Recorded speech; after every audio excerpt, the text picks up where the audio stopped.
Decentralize everything. Church of One. Balance, Oneness, and Perfection. A Christian's Guide to Spirituality. Hello, the internet called. It said your religion is dying. In the age of information, closed-mindedness is a choice. The good news is God has never measured his success by how many people visit special buildings once a week. One heart, one love. Let's get together and be all right. You're not getting paid for that yet?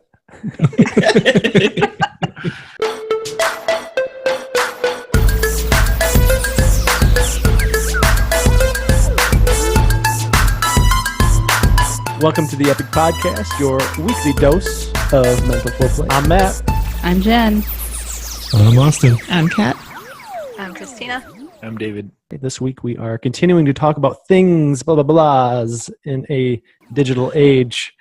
This week's topic is spirituality in a digital age. And I can't help but hearken back to 2011 when Jennifer and I were going through a church planter assessment center for a week.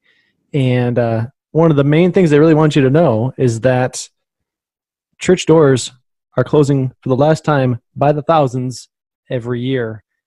And that wasn't a new statistic back then, and the trends continued. So I'm curious what you guys think spirituality looks like in a digital age. So for some reason, I don't know why, one of the things that kind of caught my attention in the beginning of thinking about this topic was just to look up statistics about stuff. And yes, currently, supposedly about 85% of U.S. churches are either declining or plateauing. However, I was considering that the U.S.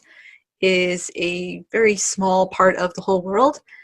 And so I decided to look up some of that. I didn't look up actually the church statistics of the rest of the world, but I looked up the concept of the digital age part of the statistics.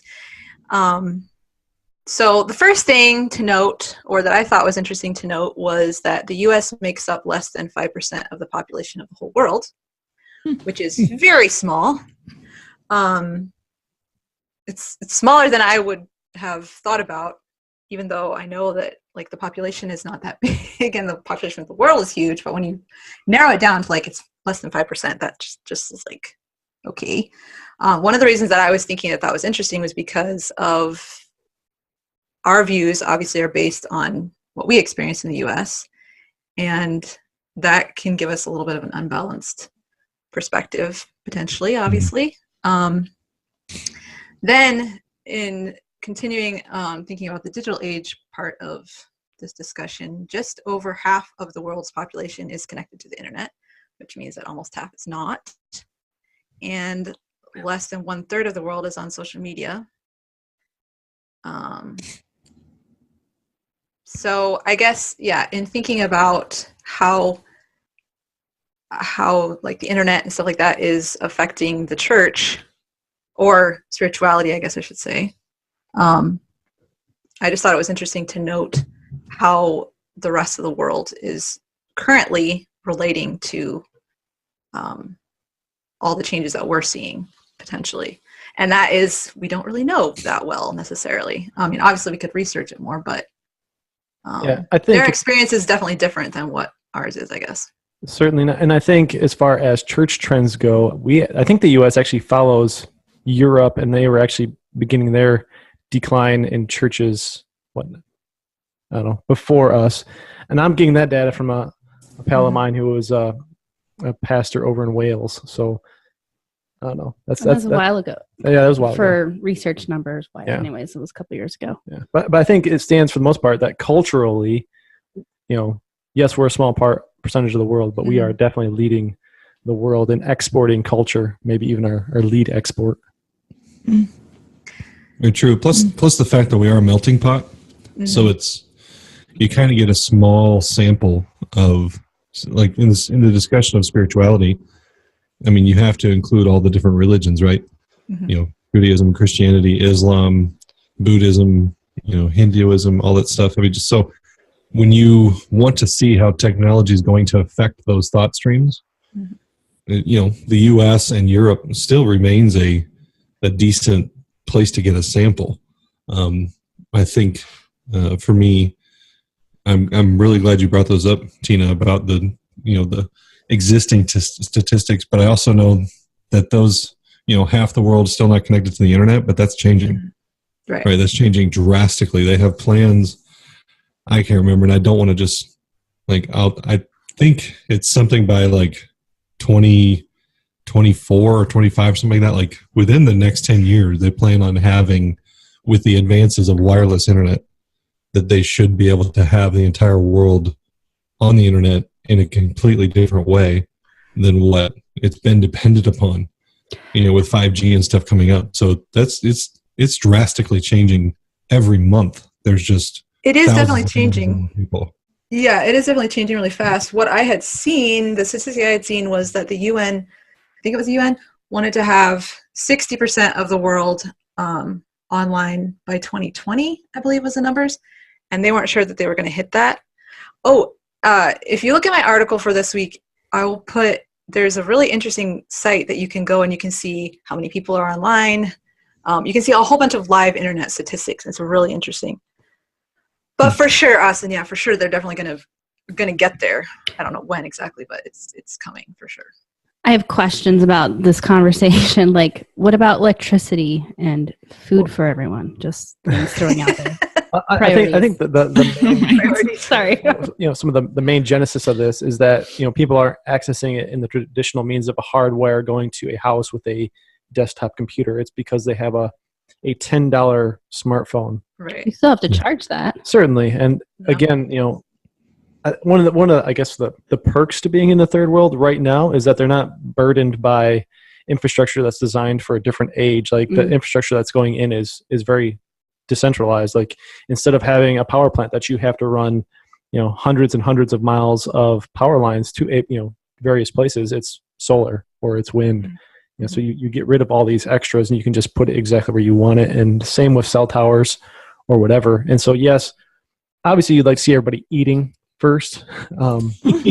Just wondering. Yeah, but things are advancing, as technology paves ways, people are running with it. So, well, good for them. Which I kind of think really leads into this, is that technology is running away in certain areas. It's pioneering. And so how is that affecting spirituality? Is it affecting spirituality?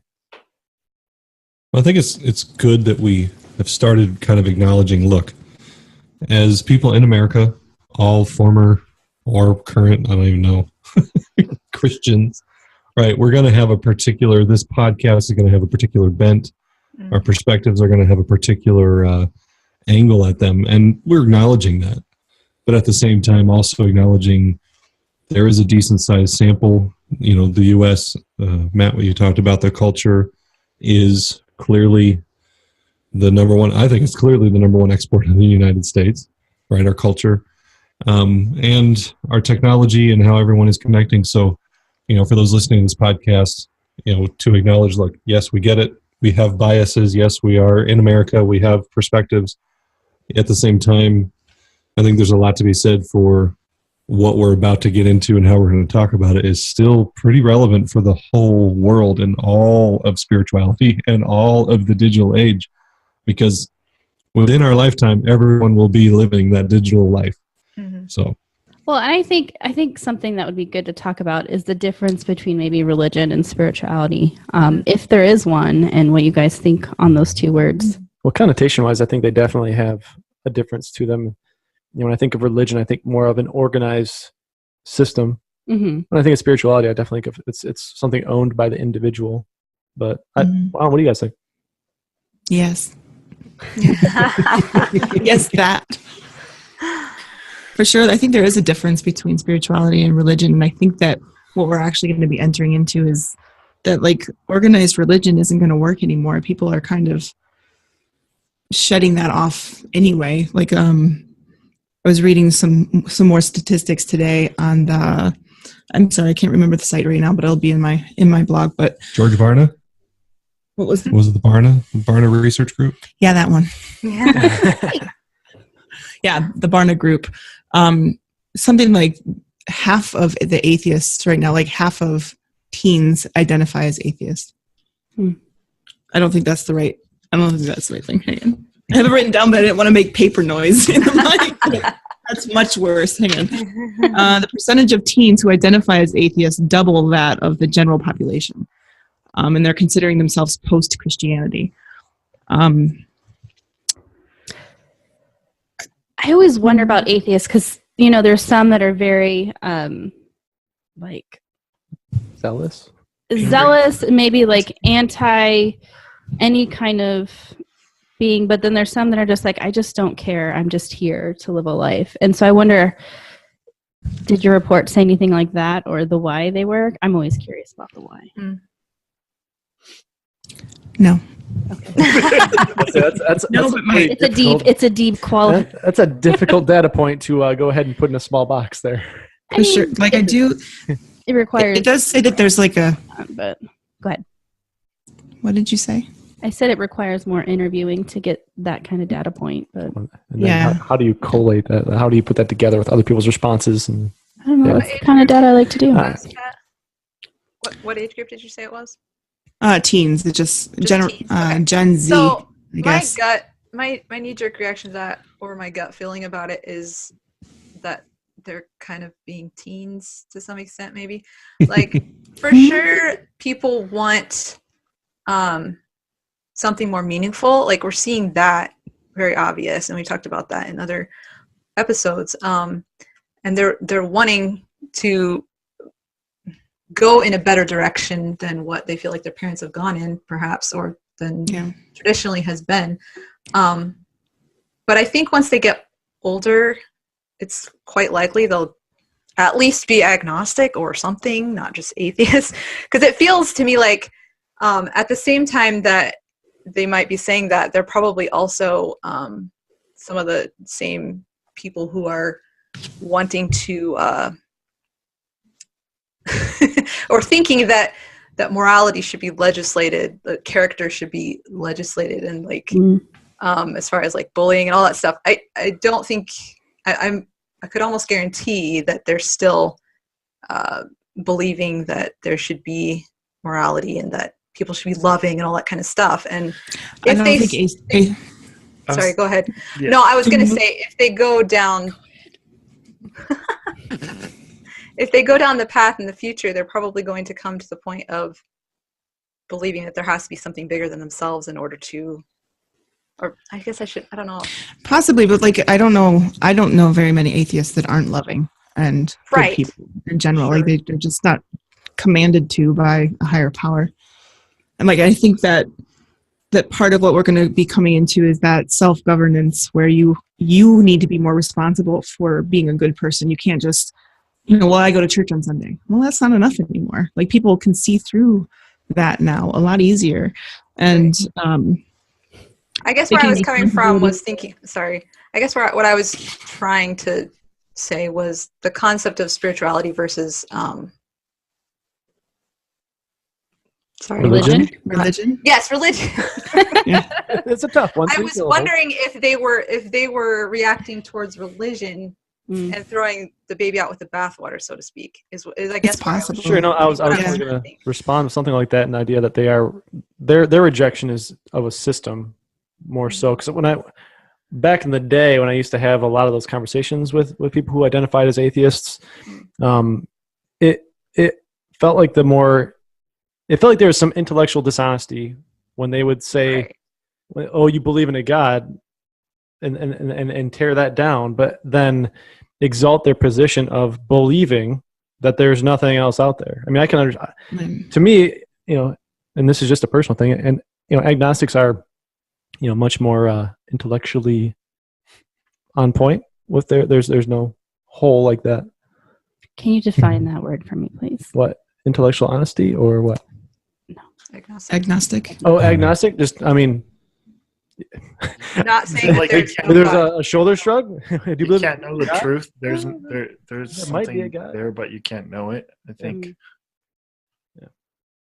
As opposed to saying there is no God, there's Yeah, no. I think at the end of the day, it Yeah. all takes faith. You have to, or belief. You believe that there is a God. You believe there isn't a God. You believe in organized rules, or you believe in I'm going to go live something that is genuine and true to myself. Right on. And so, I just think with atheists, that, like, the issue is that, you know, if you're going to say there is no God, and it just comes down to like, well, can you what percentage of the universe do you say that you can perceive and know about it? And it's going to be a very small fraction. Even if it was 50%, okay, well, there's about that other 50% that you don't know about. What's going on there? Are you certain beyond a reasonable doubt to say that there is no God? And that other 50%. So It's funny because with atheism, I was listening to a TED Talk today, and the guy was making the point, you know, with atheism, you need to have, how did he say it? It was kind of funny, but he said something to the effect of like, you have to give them the initial humongous burst or gift of faith to know that, or to say that the whole universe with all its intricacies and rules and established rules and ways that things behave happened instantly by chance. You know, so it's definitely a faith thing. I think. yeah. So I mean, it almost, yeah.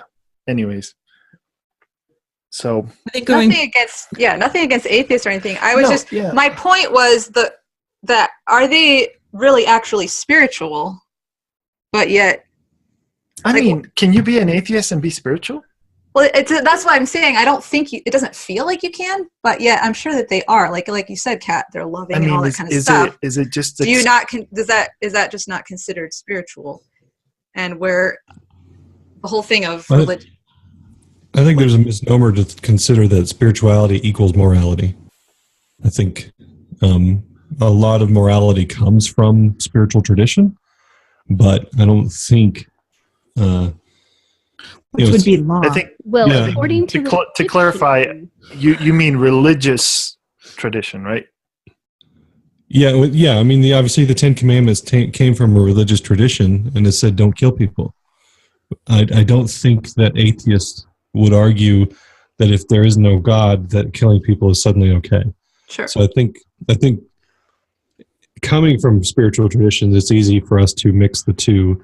That says morality comes from spirituality, and I think obviously a strong atheist would say, no, I don't need to be. One of the things I researched for, what topic was it? A few topics ago, talked about, atheism 2.0 that looks at religious systems and realizes what they do really well, and how the modern culture is missing and leaving out certain things that religion has done well, about tradition and about family units and stuff like that, and reciting things to make sure we don't forget them and all that stuff. And he said, I don't believe in God, but religion has brought a lot of amazing things.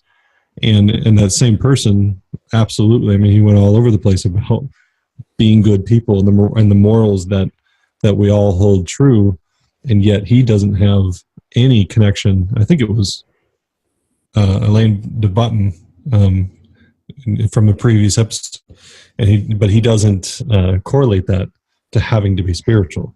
Yeah, the correlation, I guess, because obviously from my own personal perspective, it's I can't relate to not having any spiritual frame of reference for every part of life, I guess, basically. And so it's very difficult for me to put myself in that kind of a mindset where I don't correlate those things. At the risk of making this a podcast about atheism, where my question is where? Yeah, Kat's don't do that. I was saying it's too late. Yeah, right? Where is the starting point then for an atheist in regards to morality, though? If I'm not mistaken, I think the current wave, I guess, or whatever, of atheism, of communism, etc., comes from the origin of the species. And if you follow that or apply that rationale to humans, that we're nothing but an evolved ape, and the main rules in regards to that are, survival of the fittest. So why not kill somebody if you're stronger than them? You like their car, just go and whack them. Well, And get a new car. Well, I mean, even in like, I'm just putting it out there because I thought of that one. I think part of the understanding is that society, we as maybe matured apes in that example, are going to understand that society is not going to approve of that. Mm-hmm. I think too that the atheists that are having that argument, like, are you only a good person because you're going to get smote if you do something wrong, and you're only good because God is watching you? Like, I'm a good person because I am a good person, and you're probably an asshole that's only being good because of your religion or whatever. And so they use that, but I think that, I mean, I'm just going to go with my own beliefs. Mm-hmm. But if we were all created by a loving God, like, and we all are manifestations of Him, like, we have that baseline goodness. We have a natural love in ourselves and a natural desire to, most people, I mean, there's bad apples in every group, but the majority of people are good. And so they're just seeing that as like, well, I'm just a good person. Right. Like, you're a good person because you're God. I mean, that opens up a really interesting book. And I'm familiar with it just because of being, having a libertarian background, which, libertarianism is kind of based on the idea that people are generally good at their source. And so I've come up against, several Christians who would disagree and say, well, Scripture says that, at their core, man is evil. And so that's why libertarianism will never work. That's an actual conversation I have had. And to go back just a little bit, I've totally seen that commercial or an interview where an atheist was talking about why he went to a church about that discussed atheism. Like, the things that they did was pretty interesting. Mm-hmm. Read poetry and whatnot. So, I was going to comment that I think even we kind of fell victim to that. Put everyone in a group and put everyone in a box, and atheists think this and Christians think that and scientists think that, and in reality that's the whole issue. The problem with where spirituality is today and where church is today is because we keep trying to cram everyone into this pre-described picturesque thing when it's not. We're all unique and individuals and creators enough to create our own path and journey in this life. So I'll throw that ball and catch it. Well, that kind of comes to the points where I was going for this entire thing was, so if atheism was a religion, which in a way it's the anti-religion, but it is a group of thought, it's a segment of thought that people ascribe to. And as you said, Matt, you got a friend who actually goes to a gathering where they talk about atheism, which is interesting. But my little hook at the beginning of this whole thing was the internet called and it said that your religion is dying. And what the walls between thought streams are getting thinner and thinner and thinner. If you think about it, if you go back for thousands of years, even before Christ, thousands of years, the only way you could grow spiritually was to be physically in the presence of somebody else who knew more than you, or who at least had a good head on their shoulders and you could have a good conversation with, right? If you were wealthy enough and lucky enough to learn how to read, you could start maybe gathering more information from books. And think about, I've often thought about, okay, let's say I want to study the meaning behind this one story of Jesus, and I'm a monk in England back, just a couple hundred years ago. I've got to take a pilgrimage to Jerusalem. I've got to sit underneath a rabbi and understand Jewish culture for years before I can really understand. And then I need to go back and see if I can find the original Greek, and I need to learn Greek. And I got to do all these things just to unpack one story from Jesus' life. And now I just Google the thing, right?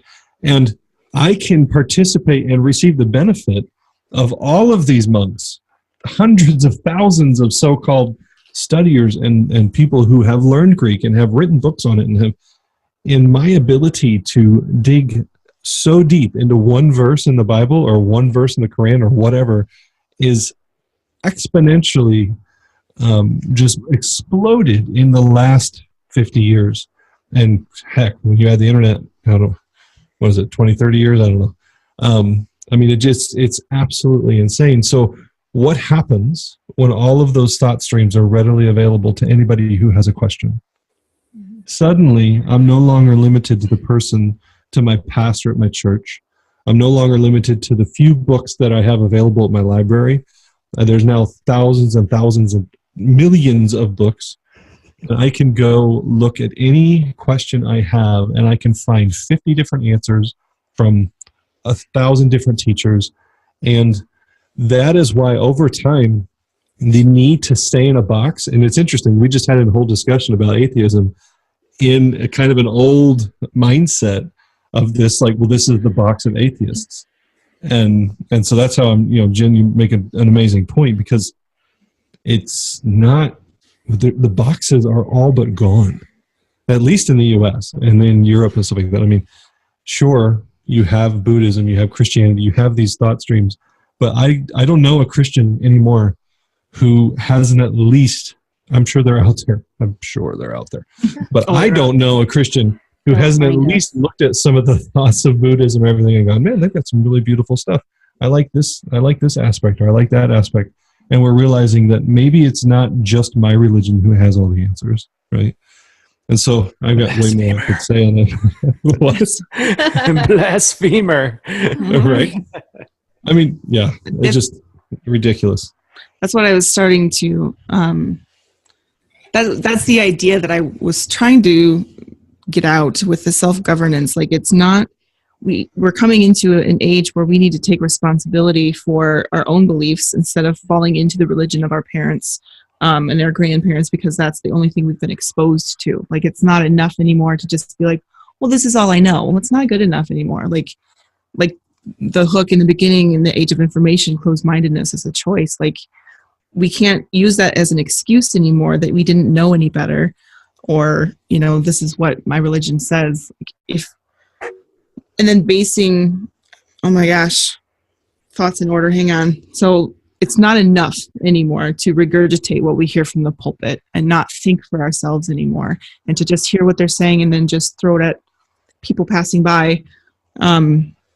We have the capability to be exposed to everything now. And I think that part of, like, the teens being atheists, they might just not want to be Christian, or, whatever they're exposed to. And so that's like the immediate option. And so they kind of jump into that. And I think, Tina, you're right that they'll probably fall into something eventually. But what does it say, even that statistic exists for now for them? Like, why is it half of these, like 47% of teens are atheist? Like, what's happening? And what's the pool number that they're pulling from, too? Sorry. I didn't write it down, sorry. I think it's totally because of what I referenced earlier, that they're seeing that stuff isn't, that the religion isn't providing what people are looking for, or what they say that it's supposed to. Like, the experience doesn't line up with the quote unquote belief system, and people want meaning, and it's not providing that. Back again to imagine growing up, right? So I'm told something by my pastor, and I want to question it. Who do I ask? Right? Mm-hmm. Who do I ask if I have a question? I ask my parents. Well, the pastor said.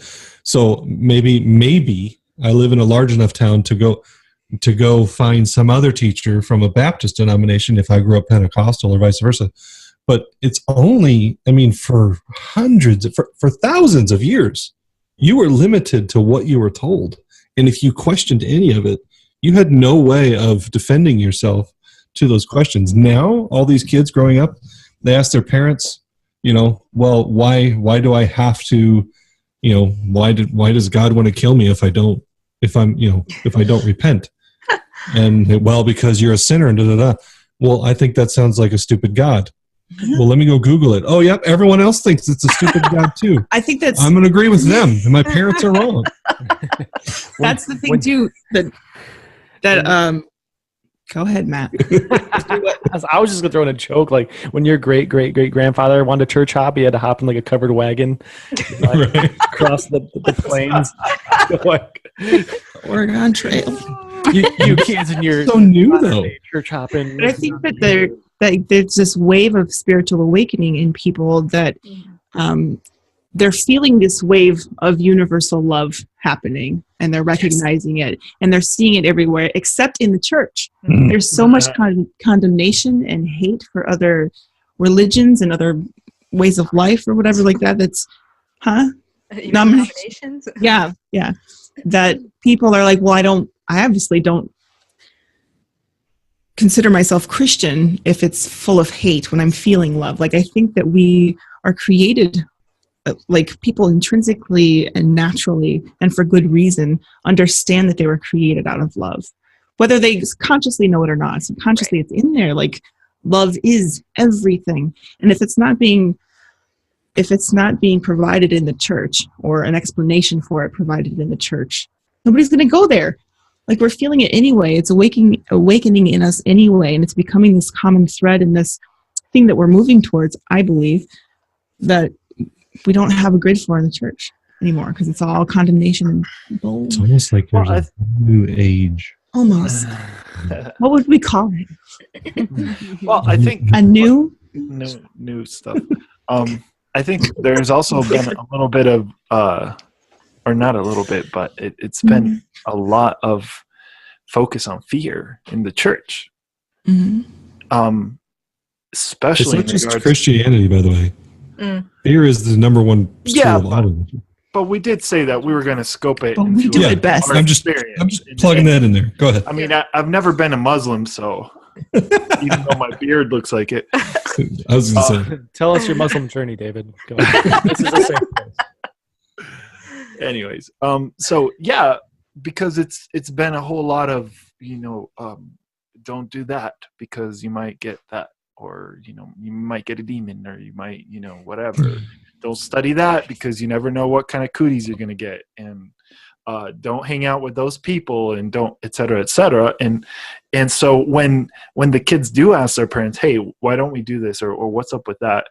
Oh no, we just don't do that because of this. It sounds kind of like, to be honest, dark agey, Middle Ages type of thing. It's a lot of oh shoot, what's the word? Oh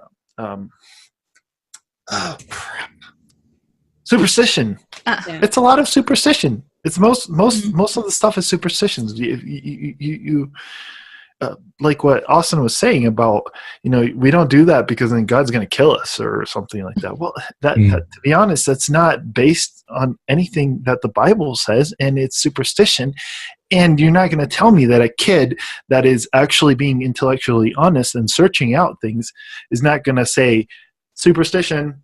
You sound like a moron, Dad. I'm not going to, You guys with kids, I have a question for you. Ooh. What? So I don't know, and every parent's different, right? But I can imagine certain subjects, whether it's like math homework or history homework, like at some point it's like, son, just Google it. But how many are like when they have a spiritual question, does the parent go, just Google it? No. Right? Because that's where I need to control what you believe. I have told him to Google it. I bet you have, for sure. Oh, does that mean? Yeah, I love it. I'm just. Yours is also a little older than ours, so Right. I think exactly. when they get to that age where they can, I mean, he was younger when I told him, if that counts. I don't know. counts. Well, I mean, I think our children are at the age where we can still look like we know what we're talking about in their eyes, and so we can explain things and they will listen to it. But I can imagine when they get a little bit older and they're not satisfied with our answers, we can say, well, let's research it and look at, because I think that's part of, that superstition thought wave is very like the shallow thinking. You're not getting into the critical thinking. You're not processing things. But the more you can go and say, hey, let's see what Google says. And Google says X, Y, and Z. Well, which one do you think is true? Which one do you think is right? Why or why not? And then you're making them think at a deeper level. And then when they become adults, they're not just going to read anything on the internet and be like, oh, the sky is falling. It must be true. Like, you're training them to be critical thinkers as well as splicing religion in there, spirituality. There's another rapture scheduled for next week. I've got to put that in my calendar. I think when as soon as said, like, do I unleash him to Google? First of all, I was like, no, dude, because the first thing I would expect to come back is like, hey, so why aren't we supposed to steal? Like, aliens. I mean, I think that two were coming into because of. I'll give you a minute. Because of the digital age and our accessibility, like the accessibility of information right now, and this freedom where people are like, this, Christianity or whatever they're in maybe isn't enough. There's something missing, and now we have access to everything. I think that we're going to be shifting into a period of time where we're learning how to custom make our beliefs, where spirituality is more along the lines of what we're looking at, as opposed to organized religion, where we show up to listen to one guy and hope that he has the answers or believe that he does. Mm-hmm. But having tailor-made belief systems, like, for example, like even Austin and I, like, we believe a lot of the same stuff. How we walk that path and how we operate in those beliefs are way different. Mm-hmm. Like, how I communicate with God and how I receive messages from God and stuff like that is very different from how he does. But I respect how he does. But I think the individuality of the person and being able to kind of collect and have the freedom to find what works for us, and the respect for other people having their own, I don't know, whatever. I mean, I think that's exactly what spirituality looks like in the digital age. Yeah. There, gold star. That's the name of this podcast, but it is the ability to build your own religion. I mean, it's to build your own thought form. It's to Church of One. Yeah. Yeah, that's where I was definitely going next, to provide a little context in the sense of, I think it was maybe 3 years ago or so, in a traditional church, I was preaching about when Moses went up the mountain, and it was God invited everybody up the mountain, but they were their knowledge of who God was scary, and so they said, "Hey, Moses, you go on our behalf." And so from that's not what was intended. Having that one person that's the conduit for everybody else. What was intended was that we would all have that comfort to go one-to-one, us and God. Mm-hmm. No intermediary, no protection, no. Just a lot of people don't know that God invited the whole nation of Israel into the mountain, and they were too scared to go. Bitches. And here we are. Right. So, and I the reason I said I want to put context to it is the sense that, like, we haven't said a whole lot that's positive about the church, I think, up until so far. Well, I was waiting to. Yeah. I mean, just we've been pointing out how the system is failing now and how it's been trending this way for maybe decades, maybe longer. But for some people, I don't want to. I would even say it's failing for some people. Like, it's thriving for other people. It's all about your perspective. Sure. Mm-hmm. Positive note. So it was bueno for an age, and that age is passing away. Well said. What's up now? You're here. Yeah. You're here. That's what now? So as the founder of New Age Christianity. What? Yeah.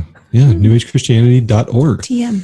And the Epoch is also a reference to the ages, a new age. I mean, clearly the ability to embrace change is not difficult. At this point, found something called New Age Christianity and be afraid of new thought. But the fact that we are coming into New Age is absolutely this isn't our idea, right? I believe this is God's idea. I believe so if you look at the ages, the availability of freedom and quote unquote forgiveness has only gotten freer and freer, bigger and bigger, broader and broader. At least from the Christian tradition, it started with a small tribe in the Middle East known as the Israelites. And then you get Jesus in the upper room where he says, now forgiveness is available to the whole world. And it's free. You don't got to do anything to do it. The Israelites had to do something. You had to have the sacrifices and the blood and all that, and you had to live this way. And if you did that, you were forgiven. And Jesus comes and says, now that system is over 2,000 years ago. Now we're going to have a system where you don't have to do anything, and you don't have to be an Israelite, and you can still get it for free. And we're coming into another age that I believe is an even greater expansion of who God really is, and that is that it's now going outside of any singular thought form, and that it is getting into that, look, I want to be with my people on a one-on-one basis. I want to be able to give them the messages and the path that I need them to walk, that I have for them.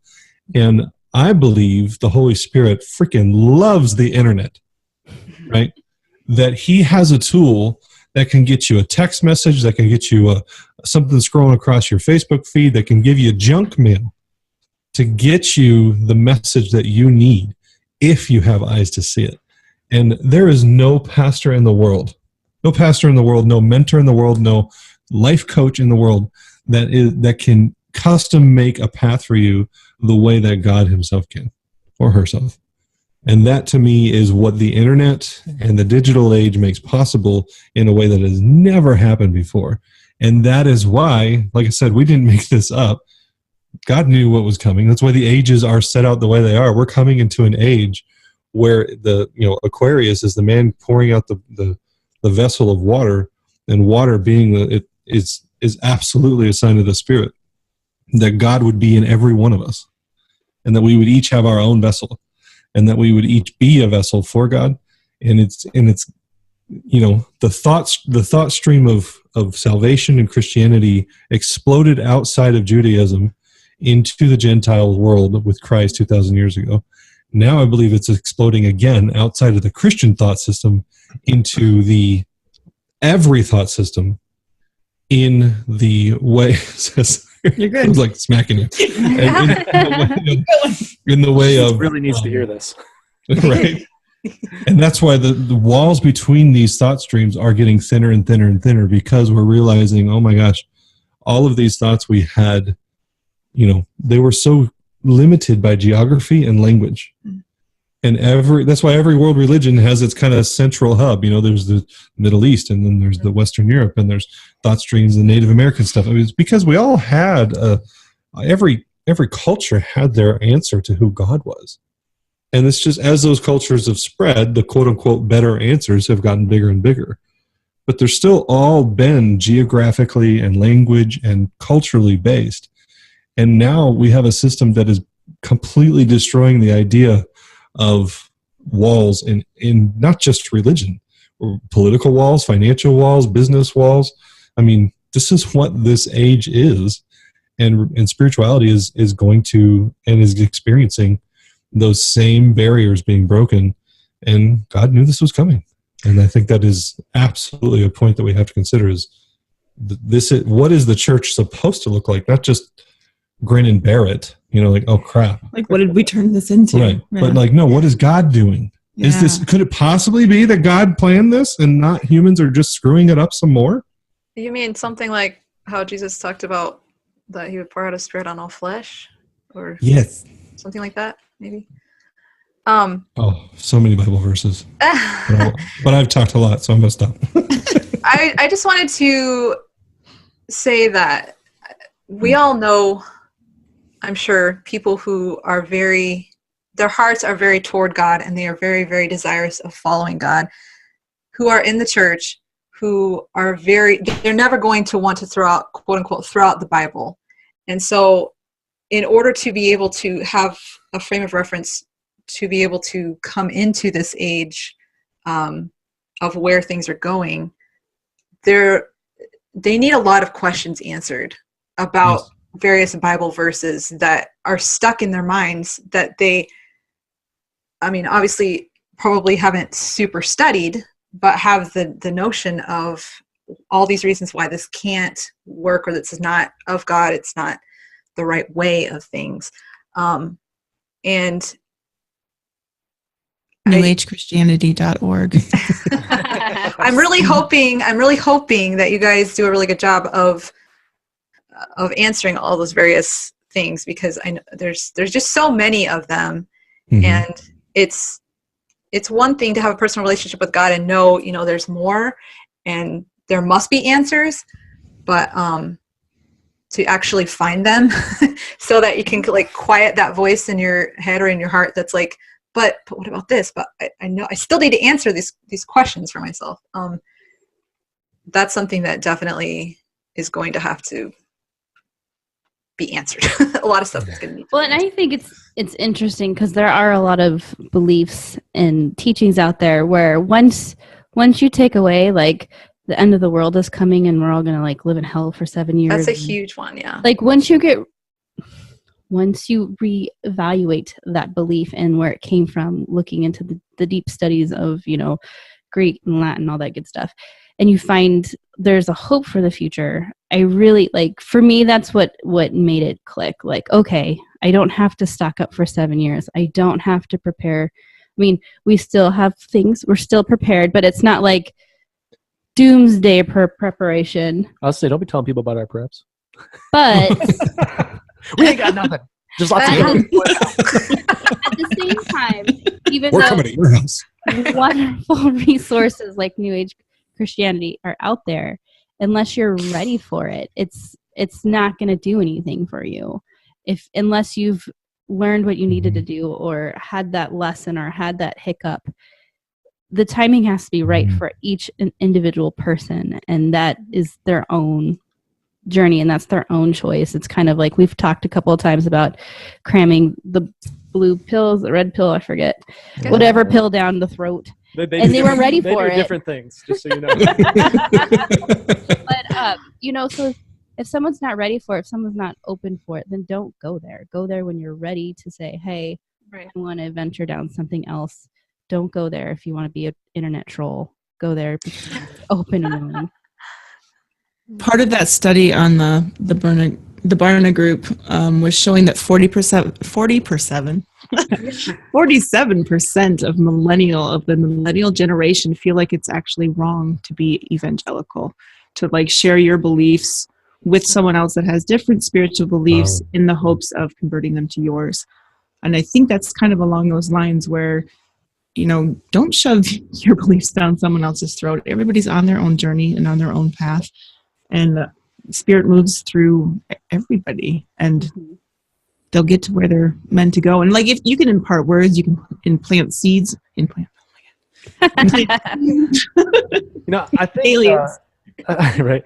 I think that the people that responded that way in that survey weren't really following the logic all the way through of what they were saying. Because if you think about, from an evangelical person's point of view,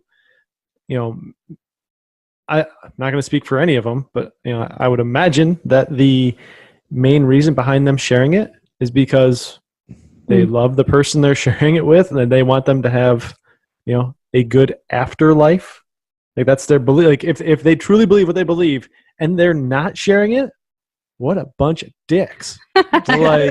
But they are sharing it because they believe it at least enough that they are loving other people, and that's why they would do it. And so for people to respond that way on a survey, like I understand why they might, but I don't think they actually followed the logic all the way through. But rebuke me. Possibly. I mean, if those numbers are there, though, like I think that there's an upset in the church as far as being evangelical about something that if you're not feeling it 100% in you, though, like if you know that there's more and there's something missing, I think that there's room for that as well, because these are the same or close to the same generation that doesn't believe in anything anymore.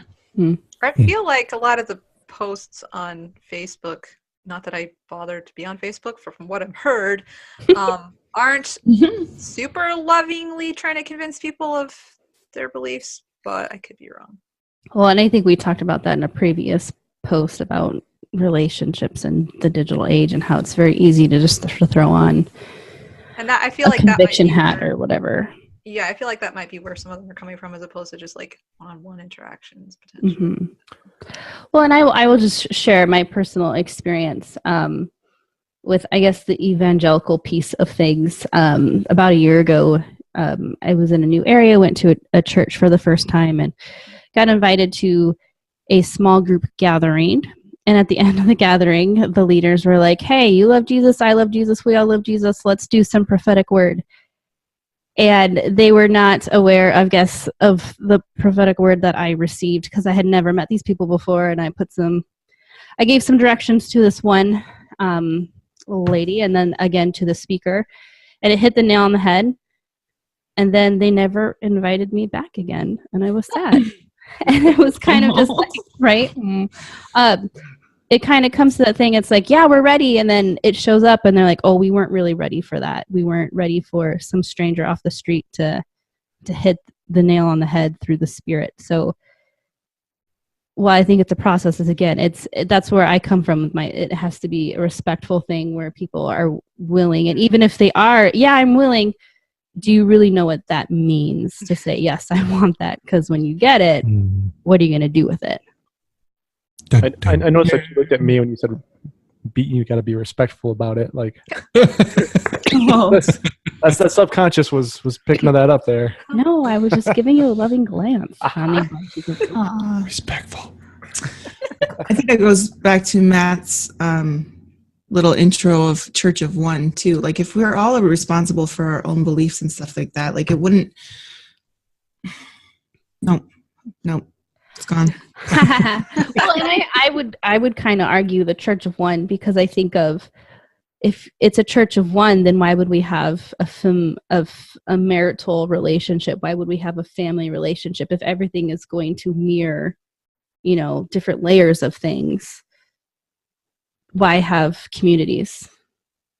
Well, I guess if I wanted to counter that, I would say that the word one was used with multiple layers in the sense that, Ace Ventura, you're more one than anyone. Get a little As in, we are all, we all came from a place, a singular oneness. We are all one. So then how would way deeper than I expected from you, Matt. I'm sorry. Oh my goodness. I only needed 5 words for it too. Well, I guess Good job. If I were to put like my old thinking hat on and put Jen hat on from like 5-10 years ago, that sounds like a bunch of new age hippie jippy kind of, we're all one, free love. So how do you differentiate? Do you differentiate, or is it kind of a blending of? Explain. Sure, no, I defer to Austin on that one. No. Well, I'm glad you did, because honestly, now you enter into one of my other points, which was the line between science and spirituality is also getting thinner and thinner. And I believe it or not, even in some very traditional denominational churches, you're starting to get discussions and sermons around what quantum physics is proving as far as our oneness. And it's interesting because it's science that's bringing new agey language into some very traditional discussions. And then, the church is like, did our Baptist pastor just say oneness? I love it. But it was science. So, but dang it, science is now agreeing with us. We've been fighting them for so long. What do we do with this? We're now agreeing with new age people and with science, and it's because, it's that to me is how that discussion is finding its way in, especially when you go into the more charismatic circles. I know that was really my introduction to quantum physics in a big way, was some teachers out there that are using quantum physics to make their points about, being in heaven, and that you're seated in heaven, and that you're also one with each other. And that's how you can prophesy, because I have this connection to you and you have this connection to me. And so science with quantum physics is realizing that there is no separation. And that alone is starting to create, I think, on a vibratory level, on an energetic level, on an emotional level, there is a certain level of respect and honor for the individual that is starting to stir amongst those who are listening. And, it's one of the things that's allowed people to be so against other thought forms is because, well, me and my 100,000 friends over here, we all disagree with you, right? But what happens when there's really nobody I know that believes everything I believe?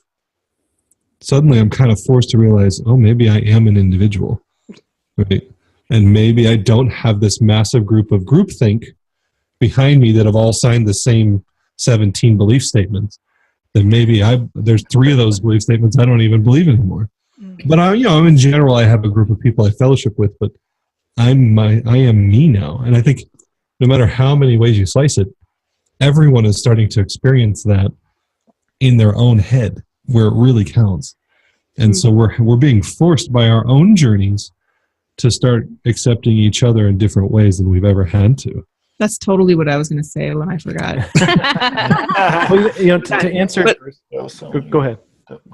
What would happen if everyone was just responsible for themselves? Instead of like constantly looking at everybody else, like, oh, how can I help you? Like, you don't know Jesus, you better know Jesus. Like, and they're focusing all of their energy on saving everybody else, or like the plank in your brother's eye or whatever, instead of just being responsible for themselves. Like, where is your journey? What is it? What? Just quoted Jesus and then went, whatever. Whatever. We're tight. It's okay. Yeah, that's good. But yeah, if everyone was just in charge of themselves and they were just responsible for their own beliefs and their own journey and where they were going, that would be really powerful. That would be a powerful community to be in, I think. And maybe that's where it's coming from too, with people feeling like evangelism is kind of whack. Well, I don't think it's any secret to people who back up and get perspective that the world typically gets the next move of the Spirit before the church does, or before spiritual people do, and they usually don't implement it in the wisest of ways, right? Because they don't have the intention of it. And so I think about like where the church is now starting to realize that love is key and everything. Well, I mean, back in the 70s, love was key. And so and I think, the different concepts around, well, why even worry about marriage? You'd realize Jesus said in the coming age that marriage wasn't even, they were going to be like the angels. And what does that mean? And, so Jesus himself calls into question so many different things that we take for granted as the gospel truth. And you're like, well, everything's changing again. And here we go again, and that's why I was thinking every one of the apostles got murdered because they were challenging the existing, not except for one, John survived. But, it's, this stuff is going to be crazy challenging for the existing system, but at the same time, the world is hearing echoes of it already. And we're looking at it, we're going, what are you guys doing with this? What are you guys doing with that? That's wrong. But now, 50 years later, the church is like, well, maybe love kind of is a big deal. Maybe it's just a different type of love is what we're working maybe towards. We should vote yes on the next marijuana. You didn't? Too. I did. Okay. But I'm just saying, like, back in the 70s, it was like, come on, man. So I do want to answer a question that Jen posed a while ago, asking about the oneism, or the being one aspect of it. And, when we were at a church back in Arizona, like I was teaching a leadership course where I specifically taught against oneism and in favor of twoism, where God is separate from everybody else. There's creator and creation, and they are separate. And you were that guy, huh? While I was, writing my blog in preparation for today, kind of was reminded of the journey that, I guess we were on, that I ended up on when we got to Michigan, where we were starting a church. It was the first time in, close to a decade where, which is kind of the beginning of where I became seriously Christian, but where I wasn't around Christian mentors. Like I was going to church every week, but it wasn't like, it was a different church just to see what was going on in the area, not to go get mentorship and guidance from a spiritual leader. And so I found myself, just me and, my collection of Bibles and references and the voice of God. Some people say the voice. Are you sure that's what you're going to trust? Yeah. It's the Holy Spirit, and everybody has it. And it's not just holed up in one person that stands in front of people in a church. Like everybody gets it. And the sooner that the people in the front of the church realize that, or acknowledge to everybody else that the people that are sitting in that church have it too, and they can hear from God too, it's not something to be scared of, changes everything. Everything. Everything. And I mean, and personally, just what the vision of the church that I was wanting to plant changed drastically, and then that vision failed too once implemented. It didn't fail; it evolved. Sure. So. That's a beautiful way to say it. 'Cause I would agree. Well, and I'm curious. We've talked a lot about, as a whole, collective church spirituality. But if someone's listening, how do you instigate or ignite that individual spirituality in a digital age? Anyone? Yeah, Anyone? I kind of wanted us, and I guess especially in regards to what Christina was saying, and also about being quote unquote respectful of the seeker that comes to this podcast, and they're like, okay, I have I'm looking for something else. Church isn't quite cutting it, or I know there's something beyond this, or I don't understand. How do you how does it look? What does it look like? What are some good steps to take in regards to becoming a New Age Christian, becoming that individual, et cetera, et cetera? How do we unpack it? How do we make it easy to get on the escalator? Well, step one, send me all your money. So I can How buy does my one do third- that, Mr. Austin?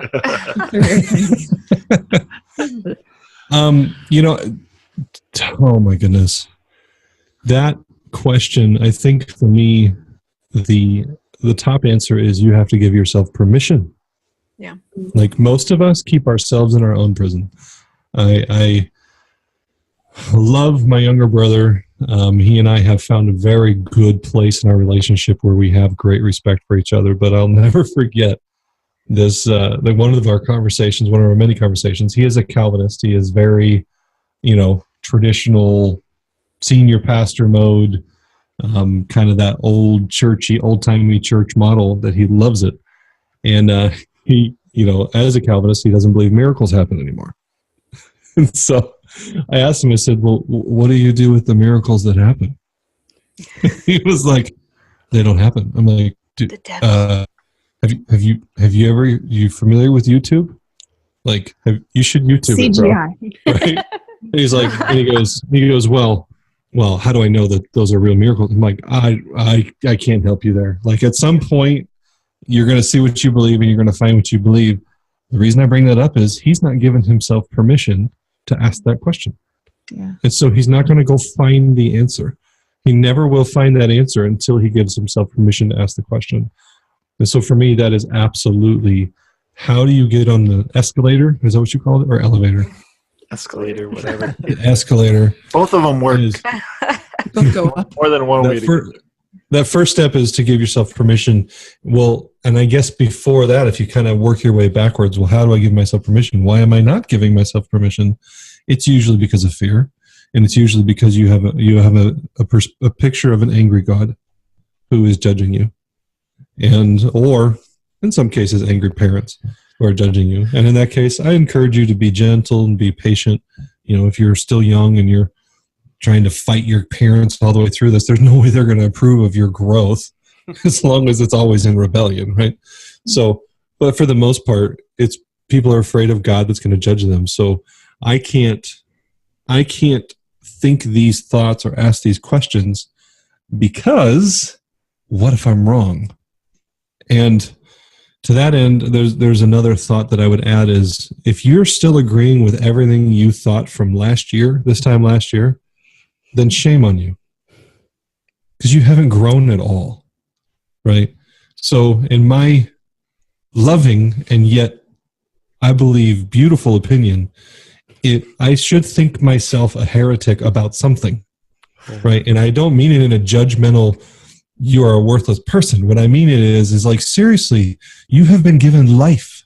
You have been given a body. You have been given the experience of becoming and growing. And I don't understand people who go 15 years and don't learn anything new about their identity, about who they are as a person. Not because seriously, I used to judge them in the sense of like thinking less of them. Now it's just what a pity. Like, life is worth discovering. Life is so much more valuable when you figure out who you are and why you're here. And so many people are given their answers when they're 10 years old, and they take those answers and do nothing with it because the answers are stupid, right? And they were seriously Sunday school answers that, God bless Sunday school teachers, but let's be honest. So many of their explanations are like, well, you're a kid and I can't really explain to you why David murdered Bathsheba's husband so he could sleep with her. But like, I'll give you some Sunday school answer. And so many of us are like, well, that doesn't make any sense. So I guess God doesn't make any sense. So I'm just not going to grow. And so to give yourself permission to grow, you have to get rid of the idea of an angry God. And you have to honestly put intention into your growth. If you have those 3 ingredients, the next step is Google it. Right? The next step is be courageously ask any question you can think of and realize that there's not a judging God waiting around the corner, waiting to strike you down because you had a wrong thought. If that was how he operated, you'd be toast already. Right? Sure. So, you come up with the wrong answer, great. You probably already have most of the answers wrong. And you're still alive. You're still kicking, and you're still praying to God who loves you. And that to me is kind of the package of how do you step on the escalator to becoming something different, to stepping into a new way of all sorts of spiritual thought is, once again, give yourself permission, get rid of the idea of an angry God, and turn on your intent and turn on your passion to actually to move forward in your journey, and nothing will be able to stop you. If you keep those 3 things engaged, you will literally be able to go everywhere you need to go. And I would encourage you, if you're looking for some shortcut answers, go to newagechristianity.org. Austin, you bring up an interesting point. I was watching a video one day that's basically about preachers that were no longer in the church for a variety of reasons, but a lot of it was because, there's a lot of reasons that people no longer preach, whether it's the stress, the lack of pay, whatever. But for this group of people, it was because they no longer believed what they were there to preach. And the interesting thing is that they did interview some people as well who were still preaching yet didn't believe it. Mm-hmm. And it's interesting that you find, like, when you are in a position of ministry leadership, maybe you think it's hard as an individual to have questions about your beliefs, but what about if you're the person that's supposed to have the answers for everybody else? And you've been saying the same thing for the last 5 years, and now you're not so sure about that anymore. It's really hard to have the courage of conviction to then say, hey, I've been wrong for 5 years on this one. I'm really sorry. I know some of you have based your lives around the answers I've given you, but on this one it's changed. I mean, there's a lot of people that don't have the courage to say that. Well, because there's a big backlash, though, because Certainly. just the way people are wired and think, like, there's just those linear black and white people who they struggle with change. They struggle with learning something new. They struggle with evolving their thought process. And so, or maybe it just takes them a longer time to process information. So getting new information all of a sudden is becoming really difficult.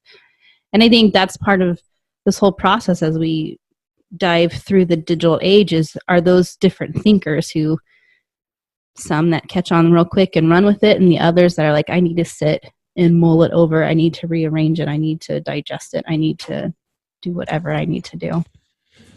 I kind of look at it, I mean, so many stories. We all have, so imagine going to school and you're about to learn how to become a programmer. And you sign up for this school and you find out that your professor hasn't learned anything new about the new technologies coming out for 10 years, right? You're like, I'm so excited. My professor hasn't grown at all in 10 years. He's going to be the greatest, right? He's very sure about this thing. Yeah, he's very sure about what he knows. Well, that's awesome if you need to learn a specific language. If you need to learn that specific thing, then great. Find that teacher who has just drilled down in that one spot. But I mean, seriously, I to find spiritual leaders and then expect them not to change what they think is like, that's insanity. I was doing a conference one time, and I was for a couple days or a couple sessions was delivering 4 different lens changes on how to view the scripture and how to view God. And halfway through the second one, some guy raised his hand and said, well, why do you call these lens changes about viewing scripture? Why does it have to be lenses? Like, just give us the lens-free interpretation of the scripture. And my mouth dropped. I was like, okay, first of all, that's actually not possible to have no lenses, right? Secondly, do you really want me to stand up here thinking that I have all of the answers in this book and teaching them from the energetic standpoint of being the man with the answers? Like, is that the kind of teacher you're looking to gather into your life? And he said, yes. Yes, you want to check off the boxes, and this is my framework. I found and I my don't have to Moses. think about it anymore. Right? Well, yeah, I found my Moses. To be fair, you were crushing it until then. So, but I mean, it is something that people. It's like we don't think we were looking for that until someone removes it from us. We're like, oh, my pastor reneged on what he taught for 5 years. He should be fired. Well, it's because, I mean, God is unchanging. So says somewhere in the Bible. So it makes you think if you can just get the formula right, then you should be able to be good and not have to think about it anymore. Totally. And I even think of that verse where it says, God is the same yesterday, today, and tomorrow. And I think it's true. It's us who change. It's us and our knowledge and our understanding of the world and logic and all of that. And so people get stuck like, God can't change. He has to be the same back in the day. But it's us evolving and us getting a greater understanding of he's already got the logic of like the end of time or whatever, when we're all being AI superheroes swimming through the galaxy in our amazing galaxy. Nice. It's Revelations 2, chapter 4. Well, the book God doesn't change. God doesn't change, but it was my pastor up until last week. I was pretty sure was the guy who had all the God answers. So we got to just find that one, right? Mm-hmm. There's got to be someone who knows exactly, because God doesn't change, so we got to find the one who knows who he is. Yeah. Is it you? No. It's not. That's the thing. And Jen, you're absolutely right. It is us who change. Our perspective changes, but it's like we don't give our teachers permission to change. And so they don't give themselves permission to change, because it becomes an identity crisis. And then that's a whole nother problem when it becomes your profession and you put food on the table because you're right. And then suddenly you realize you're wrong and now you don't get to eat. I've watched pastors. I was one. I've watched pastors face that reality of, oh my gosh, this idea, preterism is one of them, right?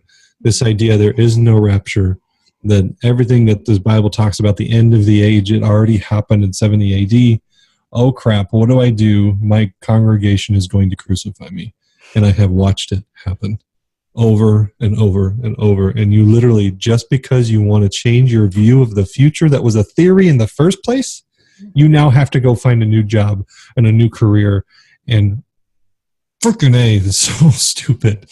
That system is so broken. And we have literally made a profession out of keeping people children. No, that's true. And children in the sense that they are getting their knowledge from one person as opposed to getting their knowledge from the oneness that comes with the relationship of the Father. Did anybody hear that? Yeah. Yeah. Okay, good. Got it. Some people listen to me. These microphones now, I'm not sure if that's ideal for everybody. But we heard it. Oh, that's good. Maybe it's just a digital Tower of Babel that hit my earphones. We are, I think, we've been a little over an hour at this point. Maybe it's that time to kind of go through some closers that we didn't get to. So anybody want to kick that off? Bueller? I think we kind of touched on a little bit, but kind of investing in the self-awareness of yourself, and doing that through kind of meditation, and really just being mindful. I listened to the Master Charles Cannon. He was a spiritual guru I found on YouTube, I guess. But he said that meditation is the balancing of realities, and that really kind of hit me in home, because when you sit and you close your eyes and you meditate and you think about the things that you want, it's really trying to align your thought process to your physical life process. And I thought that was a really cool point. I know for me personally, one of the things I wanted to get out was that in this digital age, we have so many options for things that we can take in. So, whether it's doing the dishes, mowing the lawn, driving on a long drive, whatever it is, like I'm pretty prone to throw on a podcast or get YouTube going, just have it on in the background or something. So I have to be really intentional about having those times when I'm quiet, where I can just be in silence and tune my ears to listen to something good in the silence. For myself, the main thing in the upheaval of all the different beliefs, all the ways things are changing, I guess the lens that I've decided to look at things through is basically what is the fruit of the message, and what essentially the question that I've been kind of musing over is what makes earth more like heaven? What makes earth more aligned with heaven? I find that to be an interesting thing to think about. And at the same time, what, like, even re-evaluating, like, what does heaven look like? Like, the belief that we've had for a long time of what heaven is, like, there's just so many aspects of all of this, where I guess we're having the opportunity, or the being forced to some extent, re-examine our beliefs. And yeah, bottom line, fruit of love and peace are things that I look for. For me, it's not to let fear control your life. There's so many things. There's so much information, so many different ways of learning about God, and learning about the beauty of His creation, and ways to connect. And for who knows what reason, fear has been so shoved down our throats, especially if we come from a church background, of closing off these areas of our lives because of what might happen, or whatever. And so the biggest thing that I want to leave here is to not let fear control your life, not let fear steal all the amazing ways that you can learn about who God is, and benefit from it. I think my parting thoughts would be to emphasize again the personal responsibility of your own spirituality, and kind of bouncing off of what Christina was saying about reevaluating and redefining what heaven is. Even like I know we keep going back to Christianity, but that's kind of where we came from and what we know the best. But Christians have largely, and for however many years, forever, believed that we're going to just be swept up to heaven. So it doesn't matter what happens to this planet. It doesn't matter what happens to that guy down the street or whatever.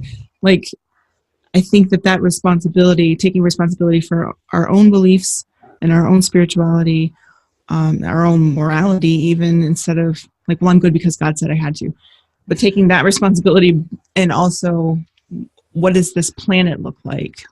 Because we're kind of destroying it. Not to go down the hippie route so late in the game today, but we're kind of destroying everything. And we have 11 years. How long? 12 years. We have 12 years. Okay. Oh, okay. Well, either way, like nobody's stepping up because we don't feel like we need to preserve this planet because heaven is somewhere else. Well, what if it's not? And it's here. Like, so that redefinition that we're going to be coming into, Christina, I think, I don't know. I think that could change a lot of things. Hopefully for the better. Hopefully it prolongs the 12 years a little longer. More control. No, that's the answer. No. I did a lot of talking on this one. Thank you guys for letting me rant multiple times. It was delightful. It was delightful. I would add something that we haven't mentioned much of, but when you consider spirituality in what's coming, I believe another thing that the world is feeling rumblings of are superpowers, right? Spiritual power, ability. Jesus trans-relocated, walked on water, multiplied, food, paid taxes with fish money. I mean, it is. This would have been way cooler to bring up earlier on. Write this down. So, like I said, it's the missing. It is. You went hippie at the end. I'm going superheroes at the end. But the idea of like the world is feeling that humanity is capable of more. There are more and more and more and more TV shows and movies that that quantify and talk about that humanity can do more. And I think that is being unlocked as the identities match our capacity. We did a show on longevity, talking about immortality. I mean, clearly there is more to be seen, I believe, in the human body and the human experience that is absolutely part of that spiritual discussion. So that to me it's kind of a foregone conclusion in my mind that more and more humans are going to be stepping into that kind of power. And Jesus, just look at Jesus, look at any of the major healers throughout history. It's not, quote unquote, brand new, but the scale that which we're going to see it, I think has never been seen. So that would be my parting shot. Wow. All right. Well, that said, I think it needs to be said again that you can find more on newagechristianity.org. Correct. All right, .org. And if you want to check out these blogs we've referenced a couple times in this podcast, they are to be found at theepoch.org, and the link should be fairly straightforward. Click on blogs and it should get you there.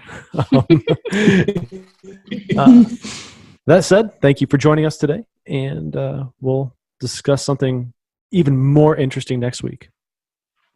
We're about to have the meeting to talk about what that is. Yeah.